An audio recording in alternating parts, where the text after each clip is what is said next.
어, 이상한 웃음이 나오는데.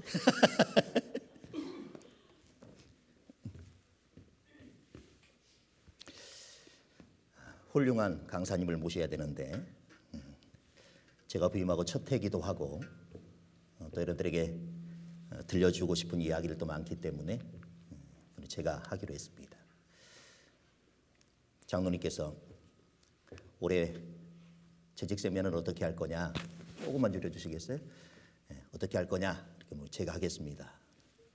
레크레이션은 어떻게 할 거냐, 제가 하겠습니다. 그래서 모든 걸 제가 하게 되었습니다.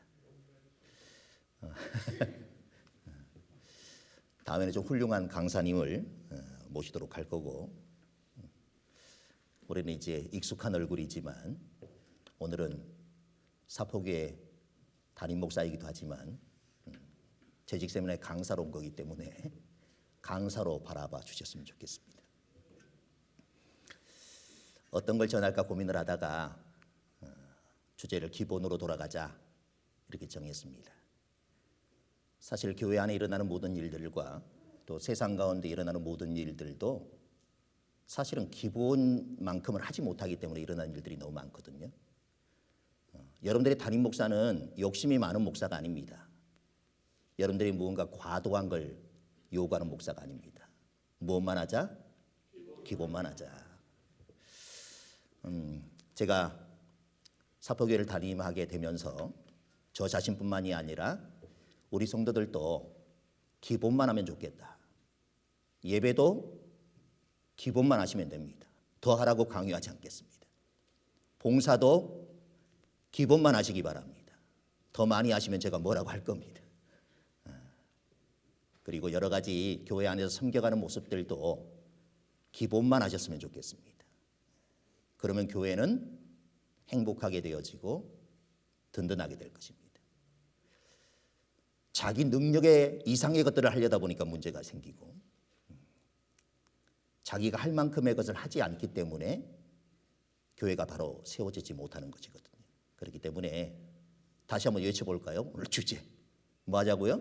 기본으로 돌아가자. 다른 말로 하면 기본만 하자, 이런 제목입니다. 그래서 오늘 우리가 말씀을 읽었지만 견실하며 흔들리지 말고 항상 주의 일에 더욱 힘쓰는 자들이 되라. 주님의 일을 하는 사람들을 보게 되었지면 견실해야 하고 흔들리지 말아야 되는데 늘 흔들립니다. 교회 주일날 예배만 드리고 돌아가는 사람은요 절대 시험에 들 일이 없습니다. 항상 어떤 사람들이 시험에 드느냐, 열심히 봉사하며 섬기는 사람이 시험에 듭니다. 무엇 때문에 시험 드느냐? 오늘 우리가 오전에 보았지만 바울이 죽어도 살아도 주님만 존귀하게 되면 좋겠다, 이렇게 바울은 고백을 했는데, 우리도 보면 교회에 어떤 유익을 끼치려고 하고 교회에 좀 더 나은 봉사를 하기 위해 열심히 노력하다 보니까 열심히 노력하는 다른 사람들과 마음과 뜻이 맞지 않으니 우리가 그 속에서 갈등을 겪게 되어지고 어려움들을 겪게 되어지는 것입니다. 그래서 우리가 교회에 하는 일들이 많아지고 또 내가 섬기는 자리가 많아지면 많아질수록 훨씬 더 조심스럽게 그 일에 다가갈 필요가 있습니다. 그리고 항상 내 뜻보다는 상대방의 뜻을 먼저 존중해 줘야 되는 것이고, 그리고 상대방의 뜻보다 앞서야 될 것은 하나님의 뜻이 늘 앞서야 된다라고 하는 것이죠. 그래서 어떤 일을 하든지 나의 이 봉사와 섬김을 통해 하나님께만 영광이 되었으면 좋겠다, 이런 마음으로 여러분들이 봉사하며 섬기게 되어지면 여러분들로 인해 우리 사포교회는 더더욱 든든히 서가게 되어질 것입니다. 자, 성도가 신앙생활하면서 몇 가지의 확신을 가지고 있어야 합니다. 우리가 확신한다라고 하는 것은 의심에서 벗어나는 것을 의미하는데, 그리스도인의 확신은 하나님께서 그리스도인들에게 주신 몇 가지의 기본적인 약속들에 관하여 우리가 확신을 갖고 모든 의심에서 벗어날 수 있어야 한다는 것입니다. 의심하거나 확신하지 못하게 되어지면 사탄의 공격을 받기 때문에 그렇습니다. 그리스도인이 가져야 할 5가지 확신이 있습니다. 그 첫 번째 확신이 뭐냐? 이것입니다. 자, 첫 번째 확신은 구원의 확신입니다. 읽어보겠습니다. 또 증거는 이것이니 하나님이 우리에게 영생을 주신 것과 이 생명이 그의 아들 안에 있는 그것이니라. 아들이 있는 자에게는 생명이 있고 하나님의 아들이 없는 자에게는 생명이 없느니라. 내가 하나님의 아들의 이름을 믿는 너희에게 이것을 쓴 것은 너희로 하여금 너희에게 영생이 있음을 알게 하려 함이라. 누가 영생을 준다고요? 하나님께서 영생을 주십니다. 영생은 어디에 있다고요? 하나님의 아들 예수님께 있다. 그 영생을 누가 소유하는가? 하나님의 아들이 있는 자. 쉽게 말하면 하나님의 아들을 믿는 자가 영생을 소유하게 되는 것이고, 어떤 사람에게 영생이 없는가? 하나님의 아들이 없는 자, 하나님을 믿지 않는 자들에게는 영생이 없다. 이렇게 말씀합니다. 예수 그리스도를 믿음으로 얻게 되어진 그런 확신입니다. 어떤 공로나 수행이나 업적으로 얻은 구원이 아닙니다. 순전히 마음으로 믿고 입으로 시인하여 은혜로 선물로 얻은 구원이라고 하는 것이죠. 사실 이 확신이 없으면요 아무 소용이 없습니다. 5가지 확신이라고 말씀을 드렸는데 이 첫 번째 확신이 없으면 나머지 4개는 무의미합니다. 있을 수가 없습니다. 그래서 우리는 무엇보다 예수 그리스도를 믿음으로 나는 구원을 받았다라고 하는 이 구원의 확신이 있어야 되는 것입니다. 그런데 많은 그리스도인들 중에 매일같이 교회에 나오지만 이 확신이 없는 사람들이 너무나도 많다는 거예요. 아니 어떤 때는 확신이 있는 것 같은데 어떤 때는 없는 것 같은 그런 모습을 보일 때가 있습니다. 내가 신앙생활을 잘할 때는 그래도 나에게 구원의 확신이 있는 것 같이 느껴집니다. 그러나 내 신앙생활이 내 스스로가 보기에도 좀 부족하고 미흡하다 이렇게 생각되어지면 나에게 과연 구원이 있을까? 이런 의심이 생기게 되어지는 거죠. 근데 구원은 그런 것이 아닙니다. 하나님이 줬다가 뺏는 것이 아닙니다. 한 번 받은 구원은 영원한 것입니다. 그래서 여러분들은 지옥에는 절대 못 갑니다. 오로지 여러분들이 갈 수 있는 곳은 천국밖에 없습니다. 왜냐하면 우리의 구원은 확실하기 때문에 그렇습니다. 이미 여러분들이 구원을 받았고 그 구원을 받은 사람에게는 영원한 천국이 약속되어져 있기 때문에 우리가 여러분들이 아무리 가기 싫어도 여러분들은 어디로? 천국으로 갈 수밖에 없습니다. 그렇기 때문에 여러분들의 구원이 결코 흔들려서는 안 됩니다. 신앙생활하다 다른 것들은 좀 흔들릴 수 있습니다. 나중에 보겠지만 기도의 응답도 어떤 때는 기도가 응답되는 것 같은데 어떤 때는 기도가 응답되지 않는 것 같이 느껴질 때도 있습니다. 그런 것들은 그럴 수 있다라고요. 그러나 이 구원의 확신만큼은 그 어떤 때도 그 어떤 상황에서도 결코 흔들리면 안 된다고 하는 거예요. 이것이 가장 기본이요 기초이기 때문입니다. 구원의 확신이 흔들려버리면 모든 신앙생활이 흔들릴 수밖에 없는 것이죠. 그렇기 때문에 여러분들이 예수 그리스도를 믿음으로 갖게 되어진 이 구원에 대한 확신은 결코 여러분들이 흔들리지 말아야 된다. 자, 두 번째는 어떤 거냐? 기도 응답의 확신입니다. 읽어보겠습니다. 그날에는 너희가 아무것도 내게 묻지 아니하리라. 내가 진실로 진실로 너희에게 이르노니 너희가 무엇이든지 아버지께 구하는 것을 내 이름으로 주시리라. 지금까지는 너희가 내 이름으로 아무것도 구하지 아니하였으나 구하라 그리하면 받으리니 너희 기쁨이 충만하리라. 그날에는 너희가 아무것도 내게 묻지 아니하리라. 이렇게 말씀합니다. 그날이 언제이냐? 그날은 성령 강림 이후 성령의 충만함을 받으면 그 성령의 역사로 말미암아 아버지의 뜻을 알고 그 뜻대로 구하게 되니까 구하는 대로 응답받는 역사가 있다는 것입니다. 오전에도 동일한 말씀을 드렸습니다. 우리는 우리에게 무엇이 유익한지 잘 모른다라는 거예요. 그래서 내가 생각하기에 내게 유익하다 이런 것들을 구하게 되어지는데 내가 생각해서 유익한 것과 하나님이 생각할 때 우리에게 유익한 것은 다를 수 있다라고 하는 것이죠. 그럼에도 언제나 하나님은 우리의 기도에는 응답해 주신다라고 하는 거예요. 기도 응답의 방법들이 여러 가지가 있지 않습니까? 우리가 가장 좋아하는 것은 기도하자마자 응답해 주시는 것. 이걸 가장 좋아하겠지만 하나님은 잘 그렇게 응답하시지는 않는 것 같아요. 기도하면 어떻게 해라? 때로는 기다려라. 이렇게 말씀하실 때도 있고 때로는 응답하지 않으실 때도 있고 응답해 주셨는데 내가 기도한 대로 응답해 주시는 것이 아니라 내 기도와는 전혀 다른 그런 응답도 주신다라고 하는 것입니다. 우리가 기도를 하되 그 기도의 응답도 내가 원하는 대로가 아니라 하나님께서 원하시는 대로 우리에게 응답해 주신다는 사실을 우리는 믿음으로 받아들일 수 있어야 하는 것이죠. 기도가 무엇인가? 하나님께 구하는 것이다. 누구의 이름으로 기도해야 되는가? 예수님의 이름으로 기도해야 된다. 그 기도의 결과는 무엇인가? 응답의 확신으로 인한 기쁨이 우리에게 주어진다는 것입니다. 우리가 기도하면서도 왜 응답되지 않느냐? 그 응답에 대한 확신이 없기 때문에 그렇습니다. 제가 신학교 다닐 때 같이 학교를 다니는 전도사님 중에 좀 일찍 개척하신 전도사님이 계셨어요. 지하가 가장 싸니까 건물의 지하를 임대해가지고 교회를 시작하게 되었는데 어느 날 여름이 되었는데 지하에서 물이 새더라는 것입니다. 집주인에게 가가지고 여기 밑에 지하에서 물이 새는데 어떻게 했으면 좋겠느냐 그렇게 얘기했더니 주인이 그렇게 말하더라는 거죠. 한 번도 물이 샌 적이 없습니다. 목사님이 들어오기 전까지는 한 번도 물이 샌 적이 없는데 딱 이번에 물이 샜습니다. 왜 그럴까? 이 집주인이 생각해 보니까 전도사님의 교회 이름 때문에 그런 것 같습니다. 이렇게 얘기하더라는 거예요. 그 전도사님의 교회 이름이 샘솟는 교회였거든요.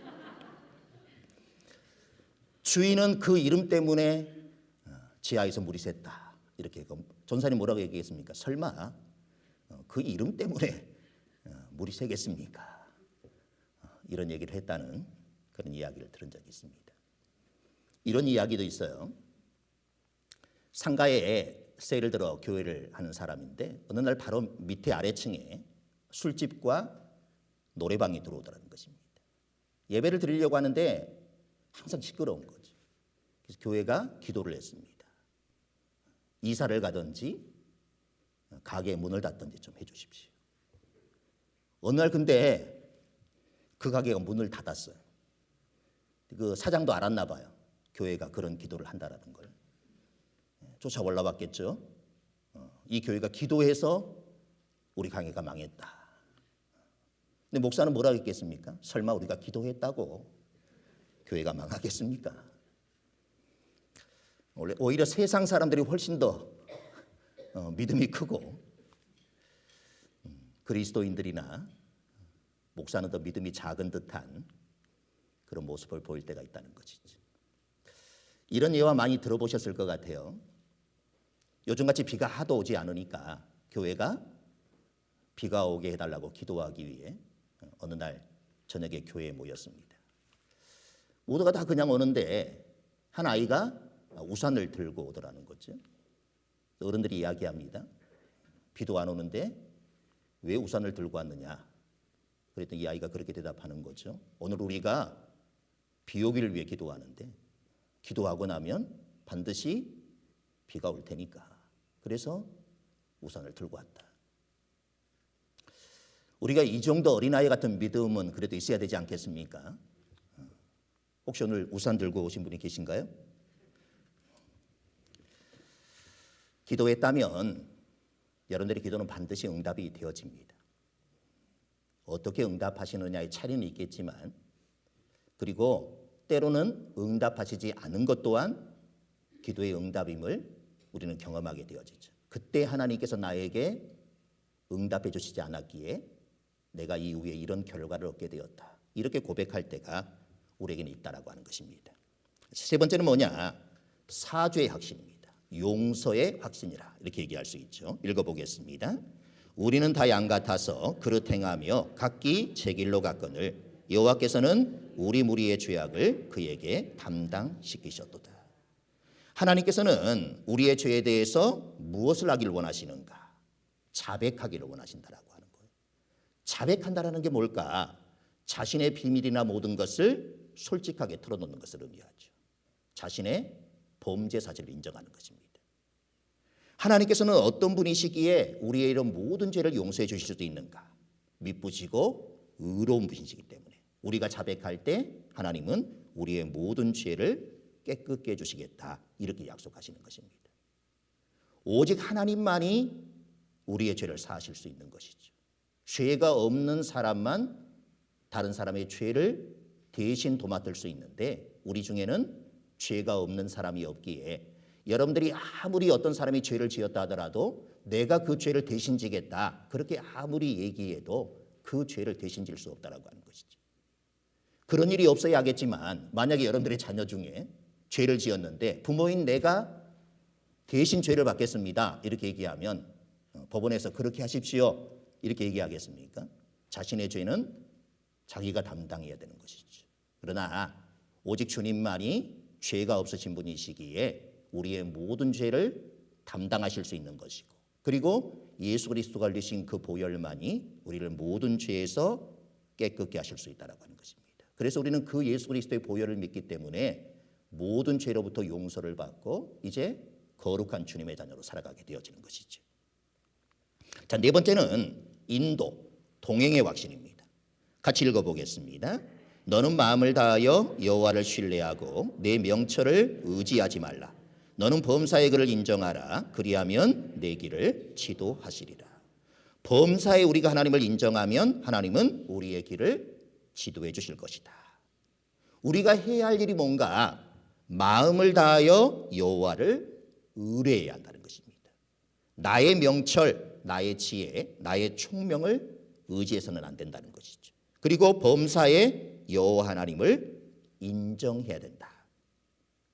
사실 우리는 우리의 삶 속에서 어떤 부분은 하나님 앞에 내어 맡기지만 어떤 부분은 내어 맡기지 못하는 것들이 참 많습니다. 물질이나 시간이나 직업이나 배우자의 선택이나 진로의 이 모든 문제들 중에 어떤 것은 주님 앞에 맡기고 기도하는 반면에 어떤 것은 내 힘으로 하려고 하는 그런 모습들이 있다라고 하는 것이죠. 그러나 하나님은 우리의 삶의 모든 것들에 함께 하시길 원하시고 우리 삶의 모든 부분을 인도해 가길 원하신다라고 하는 거예요. 우리가 하나님 앞에 모든 걸 맡기길 원하시는 것이 하나님의 마음입니다. 우리는 그런 마음이 있어요. 뭐 이런 것까지 하나님 앞에 이야기를 하고 맡길까? 이 정도는 내가 얼마든지 할 수 있는데 이런 생각을 할 때가 많다라고 하는 것이죠.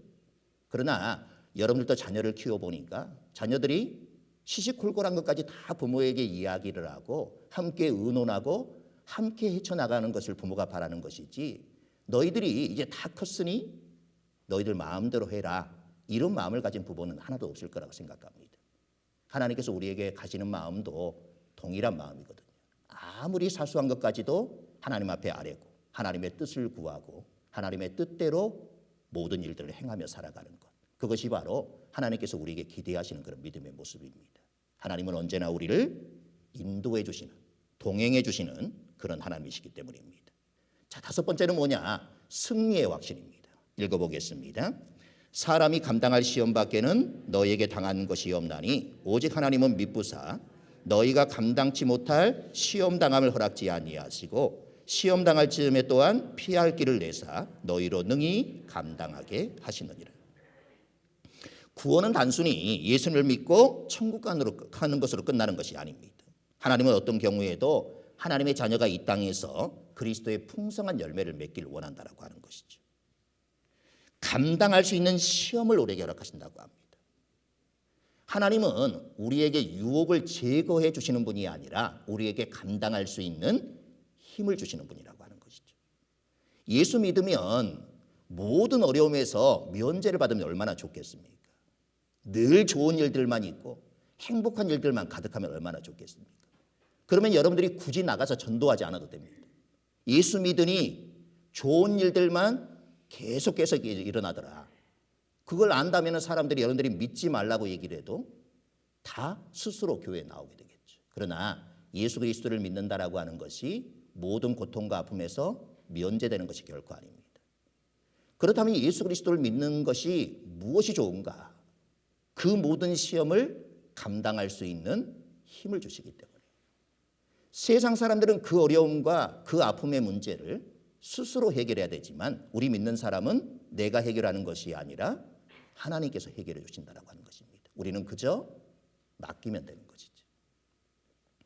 우리가 기도하면은요, 더 이상 그 문제는 내 문제가 아닌 거예요. 하나님의 문제가 되어집니다. 그러니 더 이상 여러분들이 기도했다면 여러분들이 기도한 문제에 대해서 근심하거나 염려할 필요가 없습니다.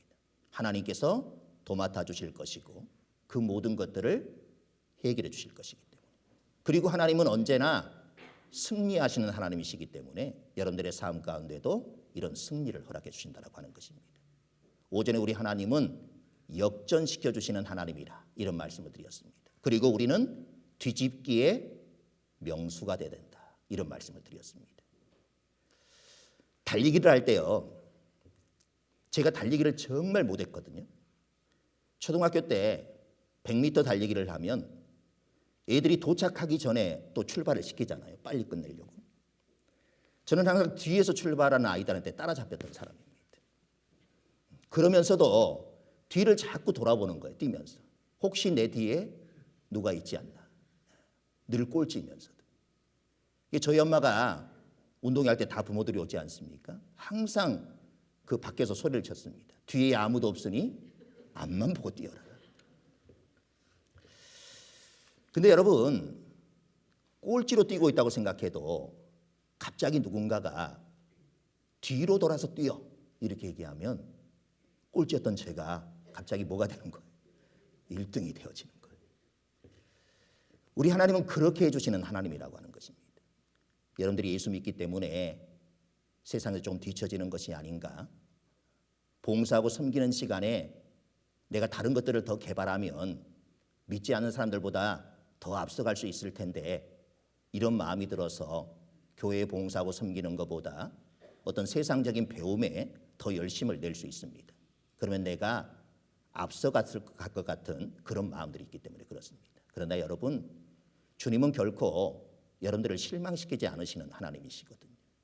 여러분들이 교회 일을 하고 섬기며 봉사하는 그 일들 때문에 다른 세상 사람들보다 뒤처진다고 생각하며 어떻게 할까 이렇게 고민할 때에 하나님 분명 여러분들에게 그렇게 말씀하실 것입니다. 뒤로 돌아서 뛰어라. 그러면 가장 뒤처졌다고 생각했던 내가 가장 앞서가게 되어지는 것이죠. 그것이 바로 뒤집기의 명수이신 역전시켜 주시는 그런 하나님의 은혜라고 하는 것입니다.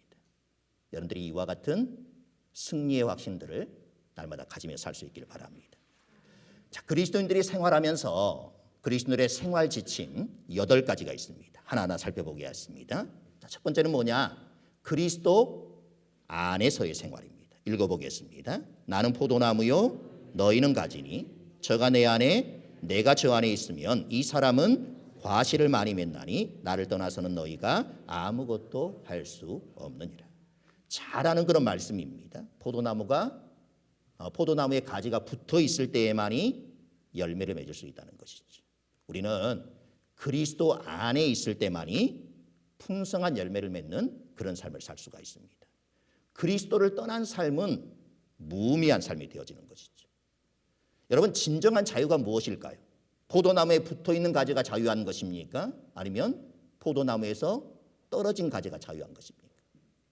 우리는 보통 떨어져야 자유하다 이렇게 생각할 수 있는데 떨어진 가지는 어떻게 된다고요? 말라 비틀어져 그저 불쏘시개에 났을 그런 모습으로 변하게 되어지는 것이죠. 붙어 있어야 자유로운 것입니다. 우리가 주님 안에 있어야 자유로운 삶을 살 수 있습니다. 우리는 주님의 그늘에서 자꾸 벗어나려고 해요. 그래야만이 나를 구속하는 것들로부터 내가 자유해서 자유로운 삶을 살 수 있을 것이라 이렇게 생각합니다. 그러나 주님께로부터 벗어나게 되어지면 우리에게 기다리고 있는 것은 죽음밖에 없는 것입니다. 항상 주님의 그 나무에 붙어 있는 가지가 될 수 있어야 한다고 하는 것이죠. 이스라엘 백성들이 광야를 행진하게 되어지는데 낮에는 구름 기둥이 밤에는 불 기둥이 그들을 지켜주는데 어디에 머물러 있어야 그들이 그 혜택을 누리며 살게 되어지겠습니까? 낮에는 구름 아래에 머물러 있어야만이 하나님의 그 은혜를 누릴 수 있는 것이고 밤에는 불길이 미치는 그곳까지 우리가 그 안에 머물러 있어야만이 비로소 그 은혜 안에 살아가게 되어지는 것이죠. 광야에서 거기서 벗어난다라고 하는 것은 곧 죽는 것을 의미하는 것입니다. 그래서 우리가 예수 그리스도 안에 머무는 삶, 그것이 우리가 진정 자유로운 삶을 사는 비결이 되어지고 하나님의 은혜를 받고 하나님의 은혜를 누리는 그런 삶이 되어질 수 있다고 하는 것입니다. 자, 두 번째 무엇이냐? 하나님의 말씀에 의한 생활입니다. 같이 읽어보겠습니다. 지금 내가 너희를 주와 및 그 은혜의 말씀에 부탁하노니 그 말씀이 여러분을 능히 든든히 세우사 거룩하게 하심을 입은 모든 자 가운데 기업이 있게 하시니라. 수십 년을 교회를 다녔어도 수십 년을 설교 말씀을 들었어도 삶의 변화가 없다고 하면 신앙생활에 있어서 아주 심각한 그런 모습입니다. 이 세상에는요, 그런 그리스도인들로 넘쳐난다라고 하는 거예요. 그리스도인이 교회 공동체가 세상으로부터 조롱을 받고 배척의 대상이 되어가며 시대와 대화를 상실하게 되어지는 그런 모습들을 볼 수가 있습니다. 믿지 않는 사람들과 구별됨이 없다는 것입니다. 우리가 생명의 말씀을 통한 구원의 확신을 갖지 못하고 거듭나지 못하게 되어지면 그리스도인은 정체되어질 수밖에 없는 것이죠. 신앙생활의 기초가 뭐냐? 하나님의 말씀인 것입니다. 성령님의 조명 가운데 생명의 말씀, 그 거울 앞에서 날마다 내 자신을 비추어 볼 때 우리의 죄가 드러나게 되어질 것이고 거기에서 회개의 역사가 나타나게 되어지고 거기에 살아있는 생명의 말씀이 우리의 삶을 근본적으로 변화시키게 되어지는 것입니다. 그래서 거듭난 사람들의 증상들이 나타나게 되어지는데 눈물이 많아지고 기도가 살아나고 자기중심적이었던 사람이 다른 사람의 삶에 관심을 갖게 되어지고 삶에 간증이 있게 되어지고 복음을 전하기 시작하는 것입니다. 그래서 그리스도인이라면 예외 없이 하나님의 말씀을 제대로 알고 배우고 공부함으로써 은혜 가운데 자신의 삶을 변화시켜 갈 뿐만 아니라 또 다른 사람들을 말씀 가운데로 초대하여 자신이 얻은 것을 나누며 살아갈 수 있는 그런 모습이 되어야 합니다. 영혼을 살리는 생명의 말씀이 회복되어질 때 그리스도인에게 교회 공동체에 아니 세상에 희망이 있는 것입니다. 거기에 그리스도인의 존재 이유가 있는 것이죠. 자, 세 번째는 하나님의 성령에 의한 생활입니다. 읽어보겠습니다. 무릇 하나님의 영으로 인도함을 받은 그들은 곧 하나님의 아들이라. 하나님의 말씀, 하나님의 진리는 세상적인 어떤 지식이나 능력으로 이해할 수 없고 깨달을 수 없는 것입니다. 생명의 말씀은 오직 진리의 영이신 성령님을 통해서만 이해되어지고 깨달아지는 것이죠. 이것을 우리는 성령의 거듭남이라 이렇게 표현합니다. 그래서 여러분들 하나님의 말씀을 읽을 때에 그 말씀을 읽기 전에 항상 먼저 기도를 해야 되는 것입니다.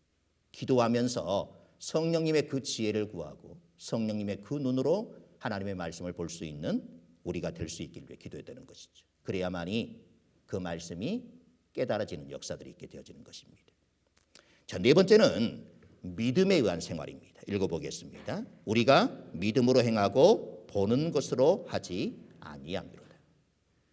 믿음으로 산다라고 하는 것은 보지 않고도 약속을 믿고 사는 것입니다. 약속하신 분을 사랑하고 신뢰하기 때문에 그러는 것이죠. 하나님을 사랑하고 하나님을 신뢰하고 믿는 것은 그분이 먼저 우리를 사랑하셨기 때문인 것입니다.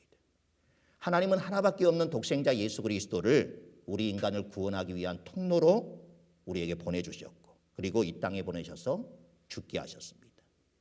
독생자를 죽이시면서까지 우리를 사랑하시는 그 하나님을 알고 믿고 거듭난 사람들만이 믿음으로 승리하는 삶을 살 수 있게 되어지는 것이죠. 자, 다섯 번째는 사랑에 의한 생활입니다. 읽어보겠습니다. 사랑하는 자들아, 하나님이 이같이 우리를 사랑하셨은즉 우리도 서로 사랑하는 것이 마땅하도다. 자, 사랑이라는 말이 너무나도 난무하는 그런 세상을 살아가고 있습니다. 그런데 사랑이 무엇이냐 이렇게 물어보면 쉽게 대답을 하지 못하는 것이죠.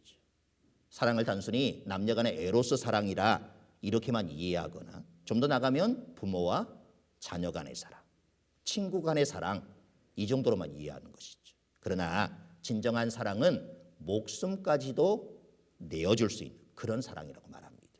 친구를 위하여 목숨을 내어줄 정도의 사랑이 되려면 자신의 힘으로는 불가능하다라고 하는 것이죠.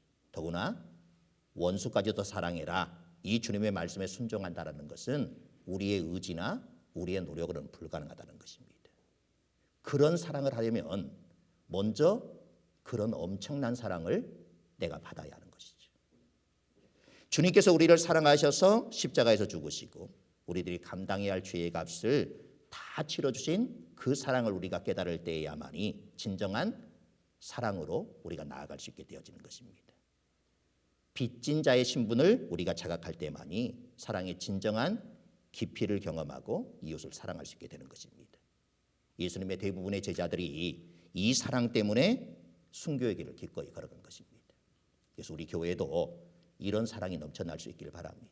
그저 세상 사람들이 주고받는 그 정도 수준의 사랑이 아니라 기꺼이 내 형제요, 내 자매인 성도들을 위해 내 목숨까지도 내어주고자 하는 그런 사랑. 그것이 진정한 사랑이라 이렇게 말하고 있는 것입니다. 여러분, 이런 사랑을 하기로 작정하게 되어지면 사랑하지 못할 사람이 어디에 있겠습니까? 내 목숨까지도 내어놓고 내가 사랑하겠다 이 마음을 품게 되어지면 이 세상에 사랑하지 못할 사람은 아무도 없다라고 하는 것입니다.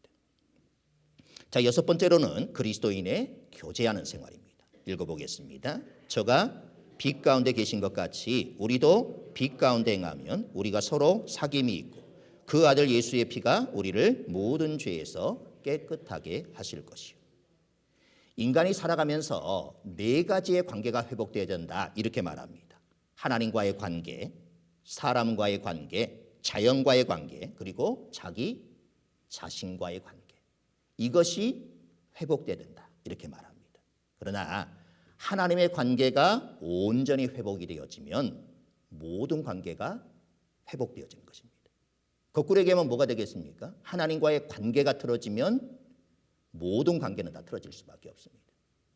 혹시나 여러분들이 주변에 있는 사람들과 관계가 틀어져 있다라고 하면 그것은 여러분들이 누구와의 관계?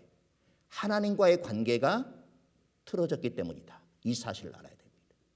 그래서 우리가 어떤 사람과 관계가 불편해졌다고 하면 그 사람에게 찾아가서 뭔가를 해결하려고 하기 전에 먼저 뭘 해야 되는 거예요? 하나님 앞에 나와서 하나님과 나와의 관계를 바르게 정립하고 난 이후에 그 사람에게 찾아가서 그 관계를 회복하려고 하는 그런 시도들과 노력을 해야만이 비로소 그 모든 관계들이 회복될 수 있다고 하는 거예요.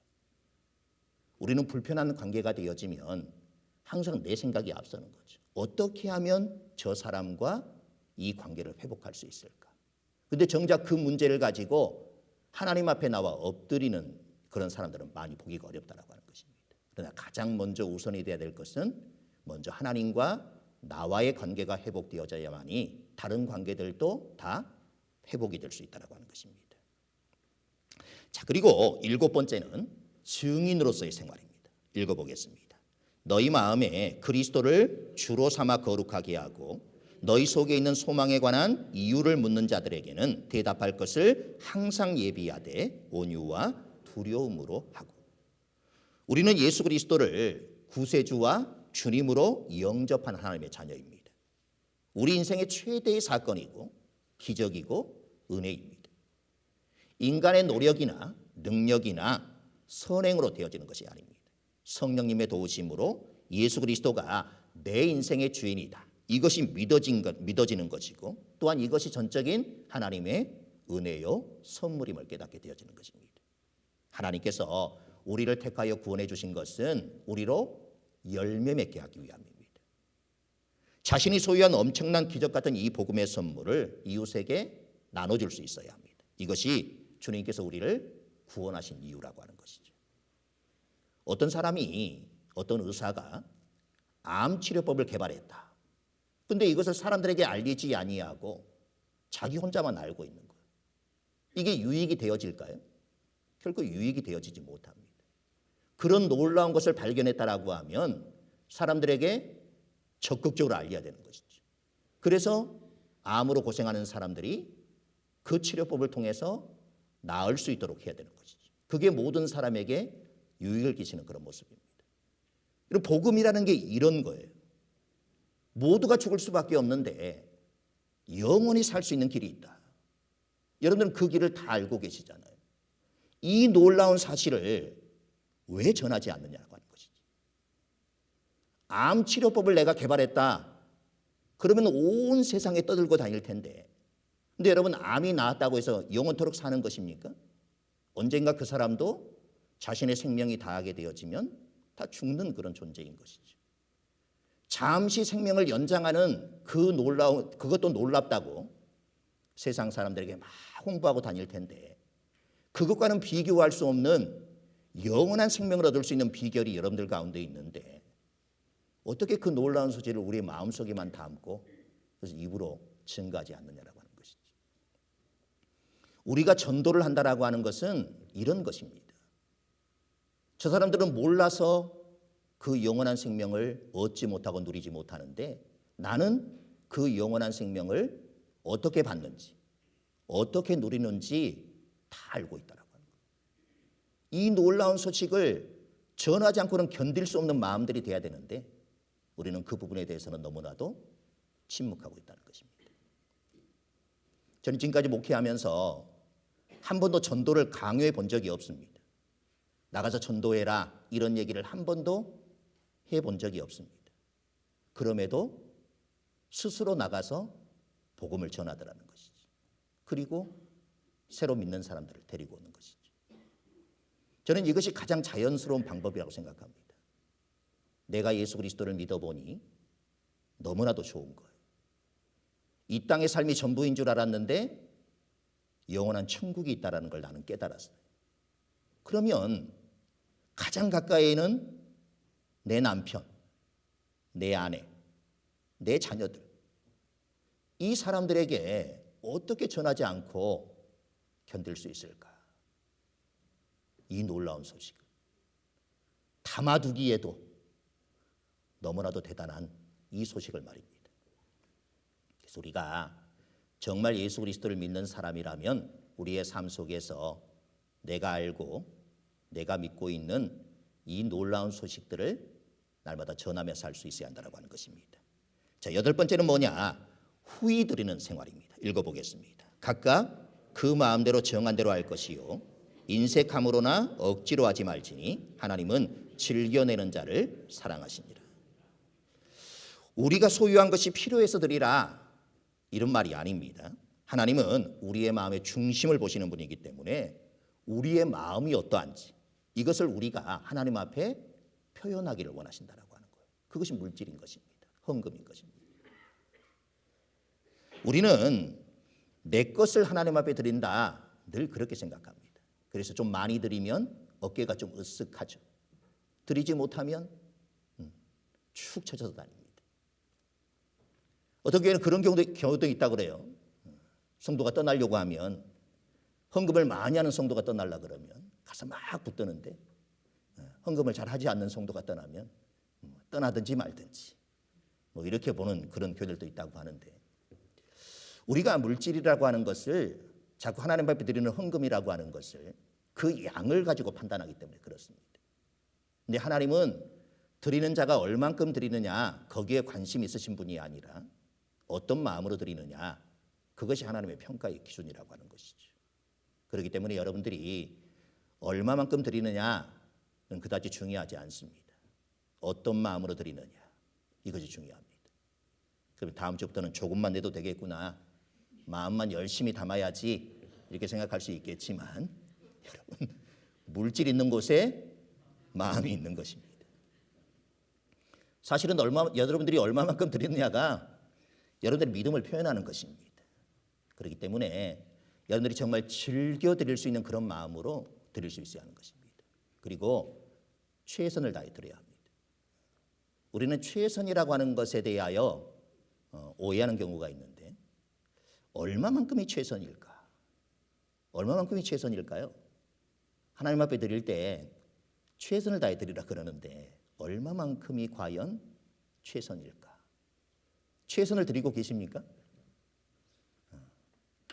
어떤 분이 정의하기를 최선은 이런 것이다 라고 정의를 했는데, 자기가 드릴 수 있는 만큼의 조금 더한 것, 이것이 최선이다, 그렇게 얘기를 하던데, 어떤 우리가 주님 앞에 드리는 것도 또 주님 앞에 헌신하며 봉사하는 것도 이런 마음들이 되었으면 좋겠습니다.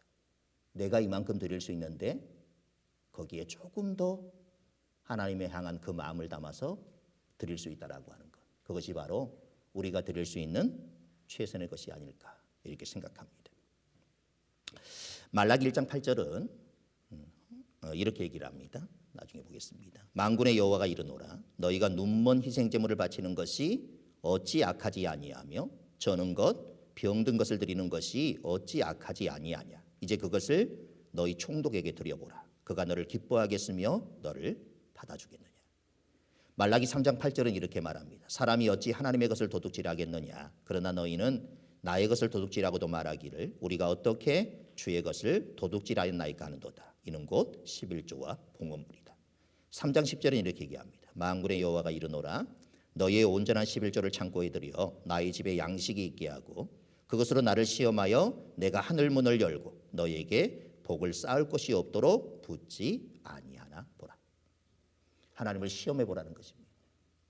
여러분들이 최선을 다해 하나님 앞에 드리면서 하나님이 어떻게 여러분들에게 복을 주시는지 한번 시험해 봐라. 이렇게 말씀합니다. 여러분들이 하나님을 좀 시험해 볼 수 있는 존재들이 되었으면 좋겠습니다. 하나님 내가 내 형편 이상의 최선의 것을 하나님 앞에 드리겠습니다. 하나님이 어떻게 나에게 복을 주실지 기대가 되어집니다. 이런 마음들이 좀 있었으면 좋겠습니다. 자, 우리가 가장 중요한 게 뭐냐? 신앙생활함에 있어 균형 잡힌 신앙생활이 너무나도 중요합니다. 성도들을 보면서 안타까운 것 중에 하나가 뭐냐면은 모든 것들이 한쪽으로 좀 치우친다라는 것입니다.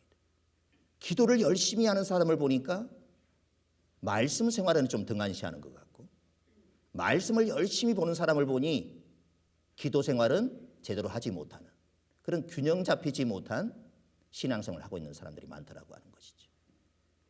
말씀만 열심히 들여다보면 그 사람은 지식적인 신앙인밖에 될 수 없습니다. 이런 사람들의 약점이 뭐냐면요. 힘들고 어려운 일들이 있으면 금방 넘어지게 된다는 것입니다. 이게 지식적인 신앙인의 특징이 되어지는 것이죠. 또 맨날 기도만 해가지고 체험적인 그런 신앙인들이 있는데 이 체험적인 신앙인들은 힘들고 어려운 때는 나름대로 잘 견디는 것 같지만 이 신앙은 변질될 가능성이 높습니다. 이단으로 빠진 많은 사람들을 보면 하나님의 말씀에 대한 갈급함보다 자신이 기도하면서 무엇을 봤다 이런 사람들이 흔히 이단으로 빠지는 그런 경우들이 너무나도 많다라고 하는 것이죠. 우리는 이 신앙생활에 균형을 이룰 수 있어야 합니다. 오전에 잠깐 말씀을 드렸던 것처럼 저기 보면 예배의 생활화, 생활에 예배하라고 되어 있는데 그것도 마찬가지인 거예요. 여러분들이 하나님 앞에 나와 신앙생활하는 이 모습과 또 세상 속에 살아가는 그 모습도 우리가 균형을 가질 수 있어야 한다고 하는 거예요. 그렇기 때문에 우리는 언제나 내 삶이 또 내 신앙생활이 어디가 균형을 잡지 못하고 있는가 이런 것들을 잘 볼 수 있어야 한다고 하는 것이죠. 그래서 수레바퀴 예화를 보면 이렇게 되어 있습니다. 자, 수레바퀴 예화의 중심은 뭐죠? 그리스도인 것입니다. 보이시나요? 잘? 중심의 축에 보면 그리스도라고 적혀 있습니다. 같이 한번 읽어보겠습니다. 내가 그리스도와 함께 십자가에 못 박혔나니 그런즉 이제는 내가 사는 것이 아니요 오직 내 안에 그리스도께서 사시는 것이라. 이제 내가 육체 가운데 사는 것은 나를 사랑하사 나를 위하여 자기 자신을 버리신 하나님의 아들을 믿는 믿음 안에서 사는 것이라. 믿기 전에는 자기가 중심이었습니다. 이제는 예수님을 우리 마음의 중심에 모시는 것이죠. 여러분 이 바퀴의 축은 어떤 역할을 하는 것이죠? 힘을 공급하는 역할을 합니다. 엔진과 같은 그런 모습입니다. 우리가 주님께로부터 힘을 공급받아야 합니다. 사람의 힘으로 살면 힘들 수밖에 없습니다. 또한 축은 방향을 잡아주는 것이죠. 핸들과 같다 이렇게 얘기할 수 있습니다. 아무리 여러분들이 잘 달려도 방향이 잘못되면 가는 것만큼 손해인 것입니다. 방향을 제대로 잡아야만이 우리가 수고하고 애쓰는 것이 무의미하지 않게 되어지는 것이죠. 많은 사람들이 잘못 가고 있다는 것입니다. 처음에는 약간 틀린 것 같았지만 마지막에 가면 크나큰 차이를 나타나게 되어지는 것이죠. 그리고 축은 속도를 조절합니다. 주님께서 우리의 힘과 능력과 나아갈 방향을 결정해 주신다라고 하는 것이죠. 자, 두 번째로는 태입니다. 그리스도인의 순종하는 생활이다. 이렇게 말하는데 읽어보겠습니다. 나의 계명을 지키는 자라야 나를 사랑하는 자니 나를 사랑하는 자는 내 아버지께 사랑을 받을 것이요 나도 그를 사랑하여 그에게 나를 나타내리라. 태는 축을 따라서 돌게 되어지는 것이죠. 축 대신 예수 그리스도가 돌리려 하실 때 따라 돌려고 하는 의지가 뭐냐? 순종이라고 하는 것입니다. 하나님께서 내 삶을 이끌어가기를 원하고 돌리시기를 원하실 때 하나님께서 이끄시는 대로 우리가 따라가는 것, 그것이 바로 순종이라고 하는 것이죠. 하나님을 사랑하는 우리 마음을 증명할 수 있는 것은 우리의 하나님에 대한 실제적인 그런 순종이 되어지는 것입니다. 그리고 이 태는 살을 지지해 준다고 하는 것입니다. 살이 아무리 튼튼해도 순종이 없으면 헛일이라고 하는 것이죠. 타이어에 바퀴가 있지 않습니까? 이 바퀴의 역할이 뭐죠? 충격을 흡수해 주는 것입니다. 접촉력을 높여주는 것입니다. 연료를 절감해 주는 걸 역할하는 것이죠. 그렇기 때문에 우리가 이 태가 그리스도의 순종이 있어야만이 이 순종을 통해서 우리가 앞으로 나아갈 수 있게 되어지는 것입니다. 그리고 세 번째는 말씀입니다. 읽어보겠습니다. 이 율법책을 내 입에서 떠나지 말게 하며 주야로 그것을 묵상하여 그 안에 기록된 대로 다 지켜 행하라. 그리하면 내 길이 평탄하게 될 것이며 내가 형통하리라. 여러분, 말씀의 위치가 어디죠? 살 중에서 아래에 있습니다. 아랫부분이기 때문에 기초라고 얘기할 수 있습니다. 아랫부분, 기초가 무너지면 모든 것들이 무너지는 것이죠. 하나님께서 우리에게 성경으로 말씀하실 때 우리의 삶과 사역에 대한 그의 원리를 알 수가 있게 되어지고 어떻게 순종하는지를 배우고 우리가 전심으로 추구할 가치가 있는 그런 그리스도를 알 수 있게 되어진다고 하는 것이죠. 그렇기 때문에 말씀이 기초가 돼야만이 흔들리지 않는 삶을 살게 되어지는 것입니다. 여러분, 말씀의 5손가락이라고 아십니까? 손 다 가져오셨죠? 집에 놔두고 오신 분. 자, 왼손을 한번 들어보시죠. 자, 새끼손가락부터 듣기, 읽기, 공부, 암송, 묵상. 자, 다 되셨습니까? 자, 새끼,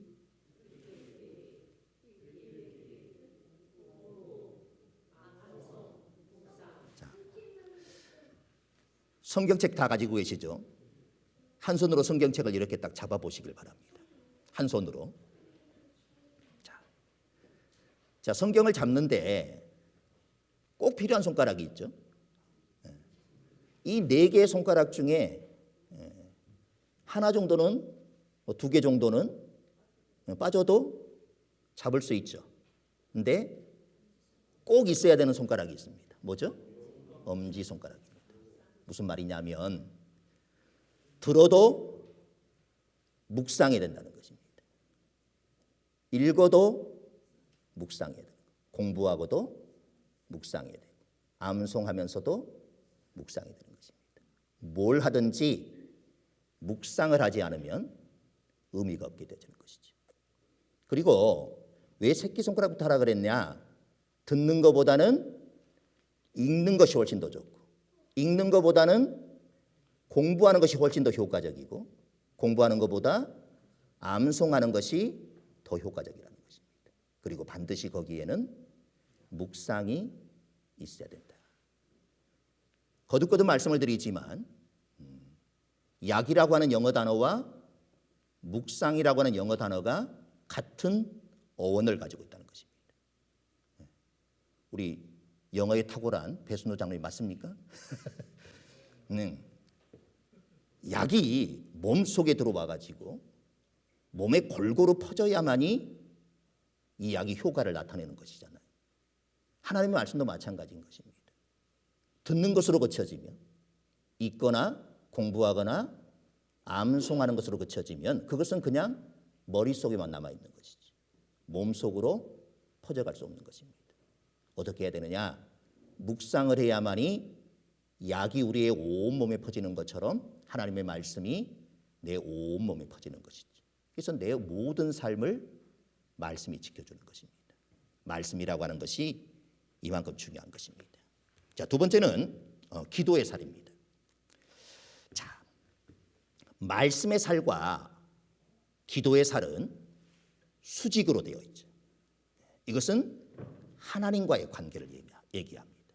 말씀과 기도는 하나님과의 관계를 나타낸다고 하는 것이죠. 읽어보겠습니다. 아무것도 염려하지 말고 다만 모든 일에 기도와 간구로 너희 구할 것을 감사함으로 하나님께 아뢰라. 그리하면 모든 지각에 뛰어난 하나님의 평강이 그리스도 예수 안에서 너희 마음과 생각을 지키시리라.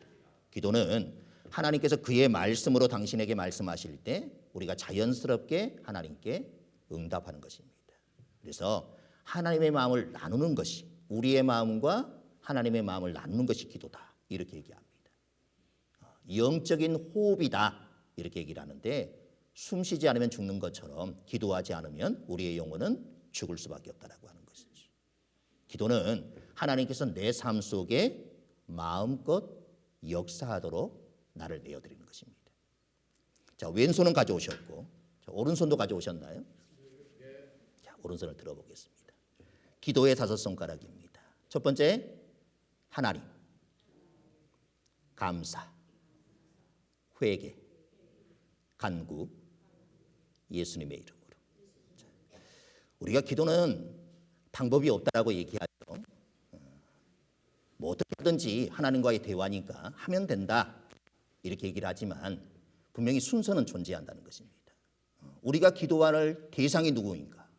하나님께 기도하는 것이고, 먼저 우리가 해야 될 게 뭐냐? 베풀어 주신 은혜에 대하여 감사할 수 있어야 된다. 그 다음에 해야 되는 것이 우리의 죄를 회개하는 것. 그리고 나서 우리의 필요를 간구하고, 그리고 편지에 우표를 붙이는 것과 같이 예수님의 이름으로 기도해야 된다는 것입니다. 이 순서는 중요합니다. 그 안에서 어떤 내용을 하는가는 여러분들이 마음껏 하셔도 되지만 이 순서가 지켜져야 한다고 하는 것이죠. 자, 가져온 손가락 10손가락을 다 내보겠습니다. 자, 여기서부터 가겠습니다. 자, 말씀의 5손가락.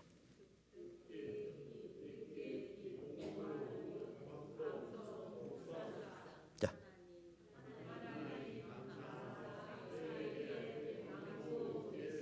네. 이제 오늘도 기도할 때는 이 손가락을 잘 생각하시면서 그렇게 기도하셔야 돼요. 그래서 우리가 영적으로 살아있기 위해서는 날마다 기도하는 그런 모습이 되어야 되는 것입니다. 자, 그리고 그리스도인의 교제의 살입니다. 같이 읽어보겠습니다. 서로 돌아보아 사랑과 선행을 격려하며 모이기를 피하는 어떤 사람들의 습관과 같이 하지 말고 오직 권하여 그날이 가까움을 볼수록 더욱 그리하자. 우리는 비교 의식에 유의해야 합니다. 우리가 비교하기 때문에 때로는 열등감을 가지게 되어지고 또는 교만한 마음을 가지게 되어지는 것이죠. 다른 그리스도인들로부터 배우고 도전을 받는 것을 하나님은 기쁘시게 생각한다는 것입니다. 우리가 왜 교제가 제대로 이루어지지 않을까? 이 두 마음 때문에 그렇다는 거예요. 비교의식 때문에 때로는 열등감을 가진 사람이 있고 때로는 교만한 마음을 가진 사람이 있기 때문에 사람들과의 교제가 제대로 되어지지 않는 것입니다. 제가 이전에 있을 때 보니까 회가 마을회관이라 그러죠. 너무나도 잘 돼 있더라고요. 여름에는 마음껏 에어컨을 돌려도 되고 겨울에는 마음껏 보일러를 돌려도 되는 곳입니다. 근데 왜 거기에 안 가시는 분들이 되게 많더라고요. 그래서 왜 안 가시느냐 그렇게 물어봤더니 가봐야 맨날 쓸데없는 소리만 한다. 자식 자랑이나 하고 뭐 이런 얘기만 하니까 오히려 가가지고 마음이 상해서 올 때가 훨씬 더 많기 때문에 거기 가지 않고 차라리 그냥 혼자 있는 것이 훨씬 마음이 편하다. 이런 얘기를 하시더라고요. 교회 안에도 이런 모습이 있을 수 있습니다. 우리가 비교의식에서 벗어나지 않으면 내가 가지고 있는 그런 열등감들을 내려놓지 않으면 때로는 내가 가지고 있는 그 교만한 마음을 내려놓지 않으면 결코 성도들과 바른 교제를 할 수 없게 되어지고 바른 교제가 없으면 교회 생활의 유익과 기쁨 또한 기대하기가 어렵습니다. 우리는 교회하면 예배 이것만 떠올릴 수 있지만 예배만큼 중요한 게 뭐냐? 성도들 간의 교제라고 하는 것입니다. 어떤 게 더 중요하냐 이렇게 물어보면 사실은 어떤 게 더 중요하다 이렇게 말하기가 어렵습니다. 사실은 그 모든 것 안에 다 포함되어지기 때문에 그렇다고 하는 것이죠. 교회라고 하는 것은 아까 우리가 신앙생활도 균형을 이루어야 된다 이렇게 말씀을 드렸는데 교회도 균형을 이루어야 교회라고 할 수 있는 것입니다. 선교에 집중하는 교회가 있습니다. 사실은 이거는 교회라고 말하기가 어렵죠. 선교 단체인 것입니다. 교회는 선교만 해서는 안 된다고 하는 것이죠. 교회 안에는 다양한 요소들이 있어야 하는 것입니다. 예배, 교육, 전도, 봉사, 섬김, 교제 이 모든 것들이 다 균형을 이루어야만이 그 교회가 건강한 교회가 되는 것입니다. 그래서 우리 교회 안에도 이 모든 것들이 다 균형을 이룰 수 있어야 하는 거예요. 나는 예배만 드리고 가면 된다 이렇게 생각할지 모르겠지만 그 사람은 아무리 오랫동안 신앙생활을 해도 신앙의 진보를 기대하기가 어려울 것입니다. 그것만 가지고는 균형 있는 신앙생활이 되지 않기 때문에 그렇습니다. 자, 여섯 번째는 그리스도인의 증거의 삶입니다. 교제와 증거는 수평 관계에 있습니다. 그래서 이거는 사람들과의 관계라 이렇게 얘기할 수 있습니다. 읽어보겠습니다. 내가 복음을 부끄러워하지 아니하노니 이 복음은 모든 믿는 자에게 구원을 주시는 하나님의 능력이 됨이라. 먼저는 유대인에게요 그리고 헬라인에게로다. 자, 그리스도 안에서 활기찬 삶이 흘러넘치면 다른 사람에게 어떻게 그들도 이런 삶을 살 수 있는지 나누고 싶어진다라고 하는 것이죠. 하나님을 믿는 사람들에게 이 세상에서 그리스도의 복음을 전할 특권과 권리가 주어졌다는 것입니다. 왜 균형 잡힌 삶이 중요하느냐? 왜 균형 잡힌 신앙생활이 중요하느냐? 여러분 수레의 두 바퀴를 한번 잘 생각해 보십시오. 한쪽의 바퀴는 크고 한쪽의 바퀴는 작다. 나는 열심히 앞으로 간다고 나아갑니다. 근데 돌아보면 어떻게 되는 거예요? 그 자리만 뱅글뱅글 돌고 있게 되어지는 것이죠. 크기의 차이가 아주 조금 난다 할지라도 원의 크기만 차이가 있을 뿐이지 결국에는 아무리 내가 애쓰고 달려도 그 자리만 돌고 있을 뿐인 것입니다. 우리의 신앙생활이 이럴 수 있다라고 하는 거예요. 균형 잡힌 신앙생활을 하지 못하면 나는 열심히 신앙생활을 한다고 생각하는데 언제나 내 신앙은 그 자리에 머물러 있다는 것입니다. 그것은 내가 불균형을 이루고 있기 때문에 그렇습니다. 말씀과 기도, 증거와 교제, 예배와 생활 이 모든 것들이 다 균형을 이루어야만이 우리가 노력한 만큼 우리의 신앙은 앞으로 진보할 수 있게 되어지는 것이죠. 저는 우리 교회 성도들이 이런 균형 잡힌 신앙생활을 했으면 좋겠습니다. 그래서 어제보다 오늘이 더 나은 그런 믿음, 오늘보다는 내일이 더 기대되어지는 그런 믿음들이 되었으면 좋겠습니다. 어느 날 여러분들이 와가지고 목사님 내가 이렇게 균형 잡힌 신앙생활을 했더니 나의 신앙이 이만큼 자랐습니다. 이렇게 고백할 수 있다 그러면 목사로서는 더 이상 행복한 일은 없을 것 같습니다. 제가 나이는 여러분들보다 더 작을 수는 있겠지만 영적인 부모와 같은 그런 심정으로 아이가 날마다 자라가는 것을 보고 부모가 기뻐하는 것처럼 여러분들의 신앙이 점점 자라가는 그 모습을 보면 목사로서는 더 이상 기쁜 일은 없을 것 같습니다. 자, 맨 처음의 질문으로 돌아가서 자, 얼마만큼만 하라고요? 기본만큼만 해라. 여러분들이 정말 2025년도 한 해 재직된 여러분들이 그리고 재직이 아닌 다른 분들도 마찬가지이겠지만 기본만 하셨으면 좋겠습니다. 저도 목사로서 해야 될 기본을 하면서 살겠습니다. 장로님들은 장로님들대로, 권사님들은 권사님대로, 안수 집사님들 그리고 집사님들도 내가 기본만 하자. 그러면 우리 교회는 행복해질 것이다. 여러분들 기본만 하시길 바랍니다. 더 하시려고 하시지 말길 바랍니다. 기본만 해주시길 바랍니다. 우리 찬양하고 기도하도록 하겠습니다.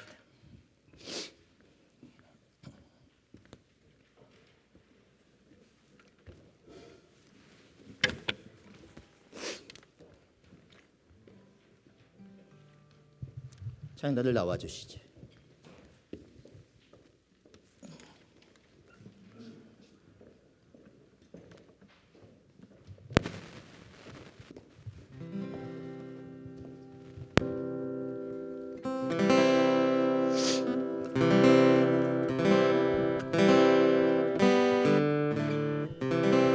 찬양하겠습니다.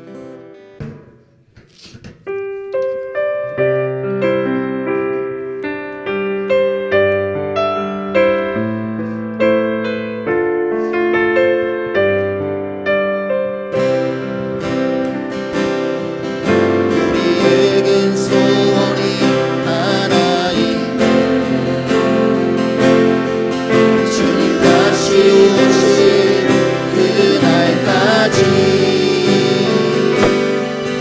우리 가슴에 새긴 주의 십자가 사랑, 나의 교회를 사랑케 하네.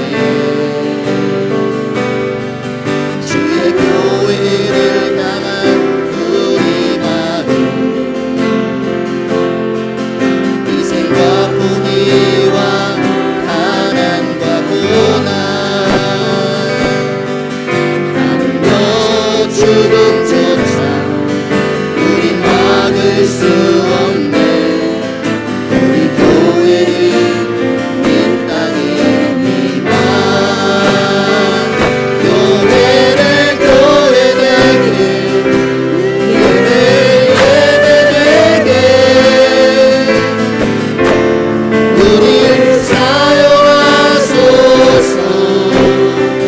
진정한 부흥의 날 오늘 임하도록 우릴 사용하소서. 할까요? 우리에겐 소원이 하나 있네. 우리에겐 소원이 하나 있네. 주님 다시 오실 그날까지 우리 가슴에 새긴 주의 십자가 사랑, 나의 교회를 사랑케 하네. 주의 교회를 향한 우리 마음, 희생과 포기와 가난과 고난, 하늘도 죽음조차 우리 막을 수 없네. 우리 교회는 이 땅에 이만 교회를 교회되게, 예배되게 우리 사용하소서. 진정한 부흥의 날 오늘 임하도록 우리 사용하소서.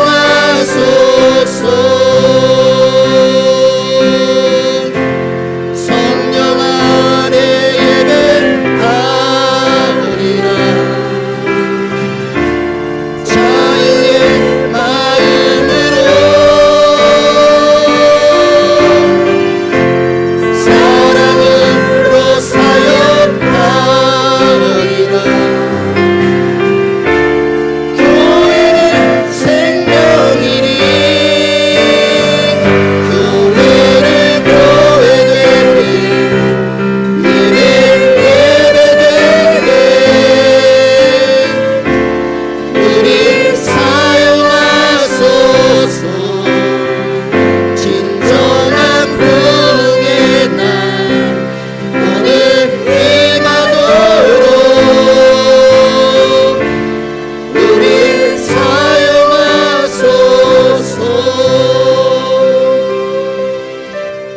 이 시간 우리 교회를 위해 기도하도록 하겠습니다. 역동적이고 생명력 있는 그런 예배 공동체가 되길 위해 기도하시고, 그리스도 중심의 말씀 공동체가 되길 위해 기도하시며, 치유와 회복, 변화와 성장 있는 공동체가 되길, 지역사회 선한 영향을 끼치는 그런 공동체가 될 수 있기를, 그리고 날로 구원받는 성도들이 더해져가는 그런 공동체가 되기를, 성도 간의 거룩한 교제를 통해 서로에게 격려와 힘이 되는 그런 공동체가 되기 위해 이 한 시간 우리 합심하여 기도하도록 하겠습니다. 기도하겠습니다. 아버지 하나님, 오늘의 재직 세미나를 통하여서 우리가 그리스도인으로서, 성도로서 어떤 모습을 가지고 살아가야 할지 말씀을 통해서 우리가 살펴보았습니다. 주님, 기본을 하는 그런 성도가 되길 원합니다. 더 많은 것을 하지 않아도 괜찮습니다. 우리에게 주어진 자리에서 우리가 기본만 다하면 교회는 날마다 성장하고 부흥할 줄로 믿습니다. 하나님이 원하시는 것이